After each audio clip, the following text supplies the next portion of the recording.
Chapter 26, The Television Chocolate Room. The TV family, together with Charlie and Grandpa Joe, stepped out of the lift into a room so dazzlingly bright and dazzlingly white that they screwed up their eyes in pain and stopped walking. Mr. Wonka handed each of them a pair of dark glasses and said, "Put on these, quick, and don't take them off in here, whatever you do. This light could blind you." As soon as Charlie had his glasses on, he was able to look around him in comfort. He saw a long, narrow room. The room was painted white all over. Even the floor was white, and there wasn't a speck of dust anywhere. From the ceiling, huge lamps hung down and bathed the room in a brilliant blue-white light. The room was completely bare except at the far ends. At one of these ends, there was an enormous camera on wheels, and a whole army of Oompa Loompas was clustering around it, oiling its joints and adjusting its knobs and polishing its great glass lens. The Oompa Loompas were all dressed in the most extraordinary way. They were wearing bright red spacesuits, complete with helmets and goggles. At least they looked like spacesuits, and they were working in complete silence. Watching them, Charlie experienced a queer sense of danger. There was something dangerous about this whole business, and the Oompa Loompas knew it. There was no chattering or singing among them here, and they moved about over the huge black camera slowly and carefully in their scarlet spacesuits. At the other end of the room, about 50 paces away from the camera, a single Oompa Loompa, also wearing a spacesuit, was sitting at the back table, gazing at the screen of a very large television set. "Here we go," cried Mr. Wonka, hopping up and down with excitement. "This is the testing room for my very latest and greatest invention, television chocolate." "But what is television chocolate?" asked Mike TV. "Good heavens, child, stop interrupting me," said Mr. Wonka. "It works by television. I don't like television myself. I suppose it's all right in small doses, but children never seem to be able to take it in small doses. They want to sit there all day long, staring and staring at the screen." "That's me," said Mike TV. "Shut up," said Mr. TV. "Thank you," said Mr. Wonka. "I shall now tell you how this amazing television set of mine works. But first of all, do you know how ordinary television works? It is very simple. At one end where the picture is being taken, you have a large cine camera, and you start photographing something. The photographs are then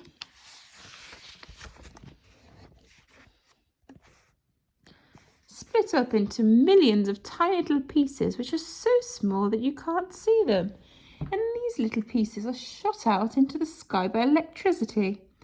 In the sky, they go whizzing around all over the place until suddenly they hit the antenna of the roof of somebody's house. Then they go flashing down the wire that leads right into the back of the television set. And in there, they get jigged and joggled around until at last every single one of those millions of tiny pieces is fitted back together into its right place, just like a jigsaw puzzle. And presto, the photograph appears on the screen." "That is exactly how it works," Mike TV said. "I'm a little deaf in my left ear," Mr. Wonka said. "You must forgive me if I don't hear everything you say."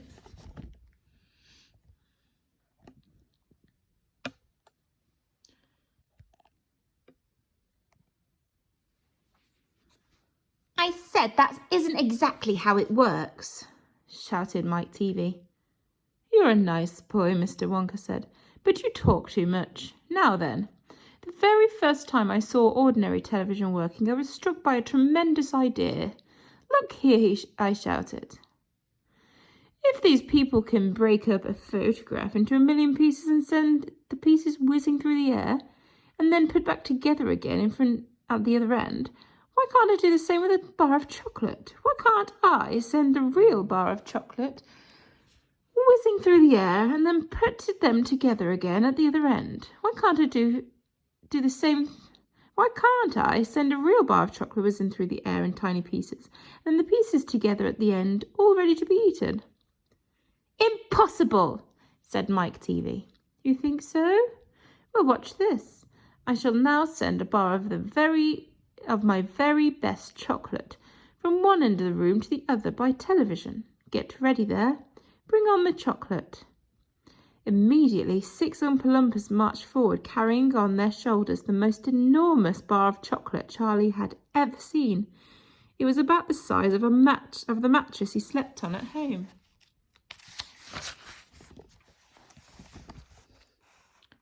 It has to be big, Mr. Wonka explained, because whenever you send something by television, it always comes out much smaller than it went in.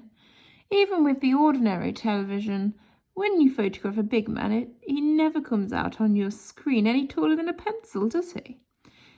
Here we go, get ready. No, stop. Hold everything. You there, Mike TV, stand back. You're too close to the camera. There are dangerous rays coming out of that thing. They could break you up into million tiny pieces in 1 second.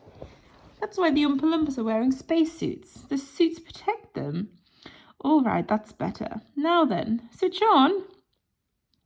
One of the Oompa Loompas caught hold of the large switch and pulled it down. There was a blinding flash. The chocolate's gone, shouted Grandpa Joe, waving his arms. He was quite right. The whole enormous bar of chocolate had disappeared completely into thin air. It's on its way, cried Mr. Wonka. It's now rushing through the air above our heads in a million tiny pieces. Quick, come over here. He dashed over to the other end of the room where the large television set was standing, and the others followed him. Watch that screen, he cried. Here it comes, look. The screen flickered and lit up. Then suddenly a small bar of chocolate appeared in the middle of the screen. Take it, shouted Mr. Wonka, growing more and more excited. How can you take it? Asked Mike TV, laughing. It's just a picture on the television screen. Charlie Bucket, cried Mr. Wonka. You take it. Reach out and grab it. Charlie put out his hand and touched the screen, and suddenly, miraculously, the bar of chocolate came away in his fingers. He was so surprised he nearly dropped it. Eat it, shouted Mr. Wonka. Go on, eat it. It'll be delicious. It's the same bar. It's got smaller on its journey, that's all. It's absolutely fantastic, gasped Grandpa Joe. It's a miracle.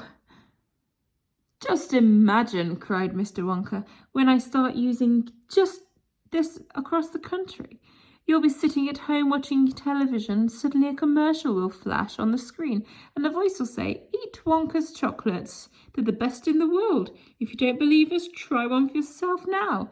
And you simply reach out and take one. How about that, eh? Terrific, cried Grandpa Joe. It will change the world.